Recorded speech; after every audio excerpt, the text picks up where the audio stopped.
దళపతి Vijay introduction అవసరం లేని పేరు. కోలీవుడ్ నెంబర్ 1 స్టార్ హీరోగా విజయ్కి తమిళంలోనే కాదు, తెలుగు, హిందీ, వరల్డ్ వైడ్గా విజయ్కి చాలామంది ఫ్యాన్స్ ఉన్నారని చెప్పుకోవచ్చును. విజయ్ అనగా గుర్తుకొచ్చేది మాస్ హీరోగా విజయ్ ఇప్పుడు పొలిటికల్ ఎంట్రీ ఇచ్చి ఇప్పుడు ట్రెండింగ్లో నిలిచారు. తమిళగా వెట్రి కలిగం పేరిట రాజకీయ పార్టీని ఏర్పాటు చేస్తున్నట్టు ప్రకటించారు. 2026 తమిళనాడు అసెంబ్లీ ఎన్నికలే లక్ష్యంగా పనిచేస్తున్నట్లు ప్రకటించారు. మరో 2 నెలల్లో జరగబోయే పార్లమెంట్ ఎన్నికలకు మాత్రం దూరంగా ఉండనట్లు సమాచారం. తమిళనాడు ప్రజలను మార్పుకు కోరుకుంటున్నట్టు, ప్రజల ఆకాంక్ష నెరవేర్చడం కోసం రాజకీయాల్లోకి వస్తున్నట్లు తెలిపారు.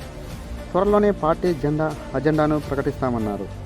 అవినీతి నిర్మూలనే తన లక్ష్యమన్నారు. కాగా ఇప్పటికే విజయ్ పార్టీ బీజేపీ మధ్య తెర వెనుక పొత్తు ఉంటుందని, కొన్ని స్థానాల్లో బీజేపీ గెలుపు కోసం విజయ్ ఆయన అభిమాన సంఘాలు పనిచేసేలా ఒప్పందం ఉంటుందని వార్తలు వస్తున్నాయి. తమిళనాట రజనీకాంత్ తర్వాత విజయ్కే ఎక్కువ మంది అభిమానులు ఉన్నారు.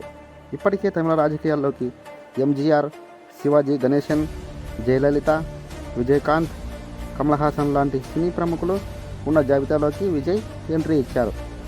సూపర్ స్టార్ రజనీకాంత్ కూడా రాజకీయ ఎంట్రీ అని ప్రకటించి తర్వాత రాజకీయాలు తనకు సరిపోవని రాజకీయ ప్రవేశం నుంచి తప్పుకున్నాడు.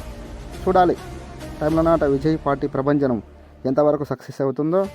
తమిళ స్టార్ నటుడు శరత్ కుమార్, విశాల్, కొద్దిమంది నటులు విజయ్కి రాజకీయ ప్రవేశం మంచిదే అని స్వాగతించారు.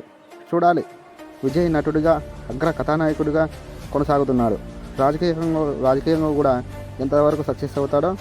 దళపతి విజయ్ రాజకీయ ఎంట్రీ ఇవ్వడంపై మీ అభిప్రాయం కామెంట్ చేయండి.